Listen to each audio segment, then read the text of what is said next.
시청자 여러분 안녕하십니까? VOA 뉴스투데이 시작합니다. 조 바이든 대통령의 한국, 일본 방문을 앞두고 백악관이 관련 브리핑을 했는데 북한이 순방 전후로 장거리 미사일이나 핵실험 등에 나설 수 있다고 밝혔습니다. 그러면서 모든 상황에 대비하고 있다며 강력한 군사력과 대비 태세를 강조했습니다. 또 미한 동맹은 글로벌한 성격이라는 점도 함께 강조했습니다. 첫 소식 박형주 기자가 보도합니다. 제이크 설리번 백악관 국가안보보좌관은 18일 바이든 대통령의 한국과 일본 방문 관련 브리핑에서 동맹과 북한 문제를 강조했습니다. He will see American and Korean troops standing shoulder to shoulder in defense of our collective security and consult on the challenge posed by the DPRK's nuclear and missile programs. 설리번 보좌관은 이어 바이든 대통령은 미한 동맹이 기후, 에너지, 기술에서부터 경제 성장과 투자에 이르기까지 글로벌한 성격이라는 점을 강조할 것이라고 밝혔습니다.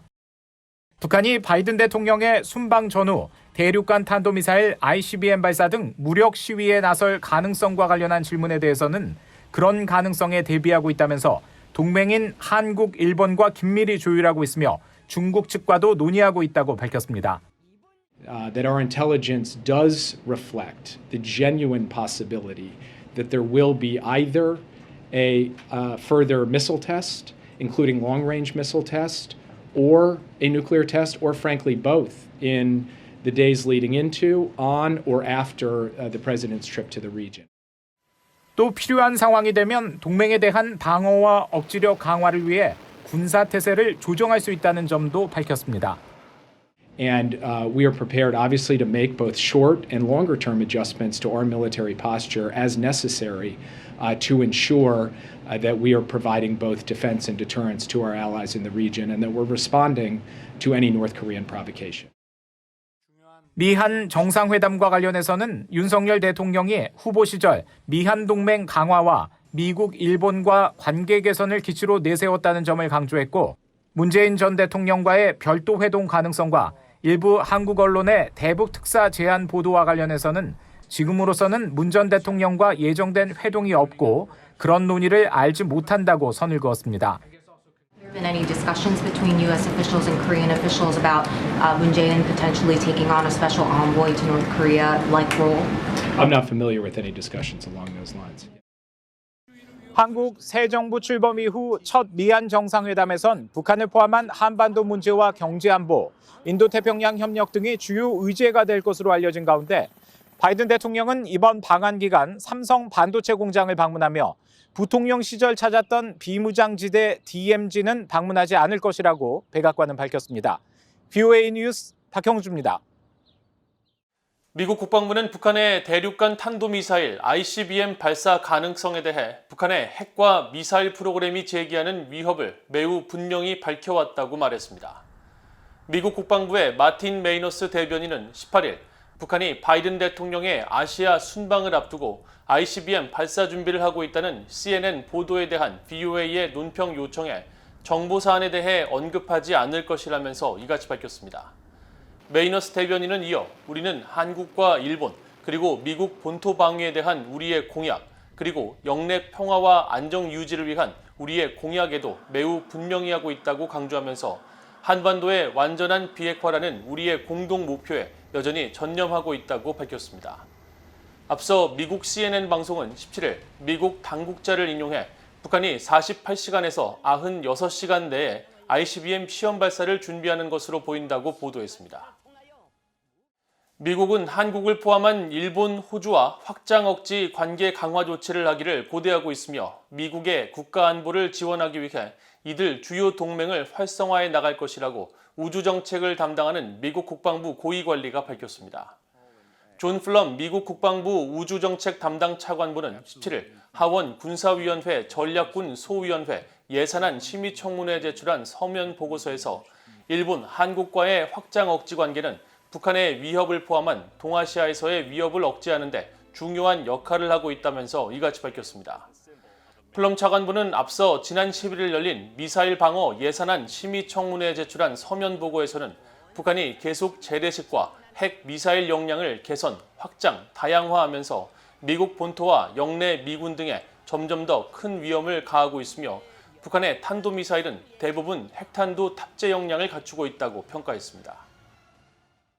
최근 북한의 고려항공 수송기가 중국에서 신종 코로나 바이러스 방역 물품을 운송했다는 보도가 나왔는데 실제로 이들 수송기들의 중국 운항 정황이 민간 위성사진에서 확인됐습니다.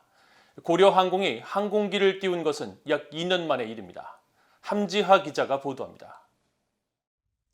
북한 평양 순안국제공항 북부 활주로 지대를 촬영한 17일자 플래닛랩스의 위성사진에 평소 보이지 않던 하얀색 항공기 3대가 보입니다. 길이 46m인 이들 항공기는 활주로 끝부분에 자리했는데 한 대는 북쪽을, 나머지 2대는 동남쪽 방향을 향해서 있습니다. 보통 군용 목적으로 활용되어 온 순안공항의 북부 활주로에 이처럼 하얀색 항공기가 발견된 건 매우 이례적입니다. 같은 날 평소 고려항공기 9대가 계류하는 남쪽 활주로 일대에 고려항공기 3대가 보이지 않습니다. 순안공항 남쪽 활주로 서쪽 야외 항공기 계류장은 평소 9대의 고려항공기가 머무는 곳인데 17일 위성사진에는 6대만 남아 유독 3대가 빠진 빈자리가 두드러집니다. 과거 위성사진을 보면 사라진 3대는 각각 하얀색의 길이 46m로 이번에 북부 활주로에서 발견된 항공기와 같은데 이 고려항공기 3대가 기존 계류 장소에서 약 3km 떨어진 군용 활주로로 자리를 옮겼다는 추론이 가능합니다.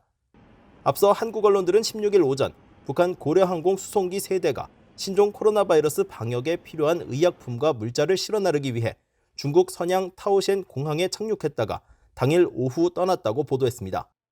특히 고려항공의 가장 큰 수송기인 IL-76 기종이 동원됐다는 구체적인 내용도 함께 전했는데 이를 토대로 보면 이번 위성사진에 발견된 항공기 3대는 앞서 한국 언론이 언급한 수송기일 가능성이 높습니다. 신종 코로나 바이러스 사태가 불거진 이후 줄곧 지상에 머물던 고려항공기가 운항을 재개한 건 2년여 만입니다. 고려항공은 지난 2020년 1월 중국에서 신종 코로나 바이러스가 확산하자 여객기와 수송기의 운항을 전격 중단했습니다. 고려항공은 2015년까지만 해도 중국과 러시아에 더해 파키스탄과 쿠웨이트, 태국, 말레이시아 등에 취항해 6개국 10여 개 도시에서 승객들을 실어 날랐습니다. 하지만 2017년을 전후해 중국과 러시아를 제외한 나라들이 핵실험 등을 이유로 고려항공의 착륙을 전격 금지시켰고 일부 중앙아시아 국가들은 자국 영공 통과까지 불허하면서 고려항공은 2017년 전후 시점부터 중국과 러시아에만 취항하는 초소형 항공사로 전락했습니다. VOA 뉴스 함지하입니다. 한국 정부가 안보협의체 쿼드 참여에 적극적인 것은 인도태평양 내 안정과 번영을 위해 고무적이라는 전문가의 지적이 나왔습니다.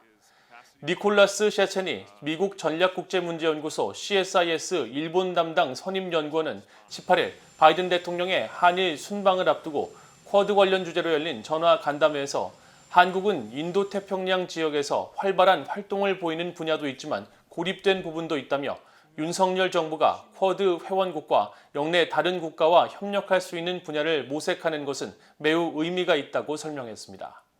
세체니 연구원은 그러면서 다만 한국이 가까운 시일 내에 쿼드 공식 가입국이 될 것으로 기대하지는 않지만 협력할 사안별 분야는 확실히 있다고 덧붙였습니다.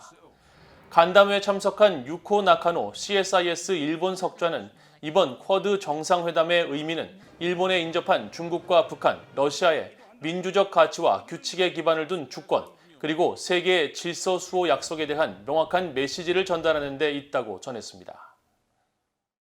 미국 연방수사국 FBI가 대북제재 위반 혐의로 미국에 기소된 스페인 국적자 알레한드로 카우데 베노스 씨와 영국인 암호화폐 사업가 크리스토퍼 엠스 씨에 대한 수배 전단을 전격 공개했습니다. 18일 공개된 카우데 베노스 씨의 수배 전단에는 사진 석 장과 함께 생년월일과 키, 몸무게, 피부색 등 신상 정보가 담겼으며 국제 긴급경제권한법 위반 등 대북제재 위반 사실이 적시됐습니다. 영국인 크리스토퍼 엠스 씨에 대해서는 엠스 씨가 2019년 평양에서 열린 암호화폐 컨퍼런스에서 블록체인과 암호화폐 기술을 전수한 사실이 명시됐습니다.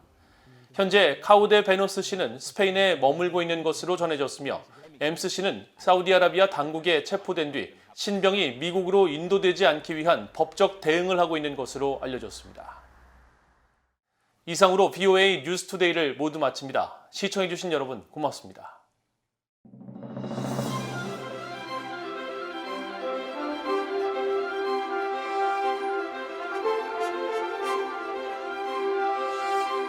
있습니다.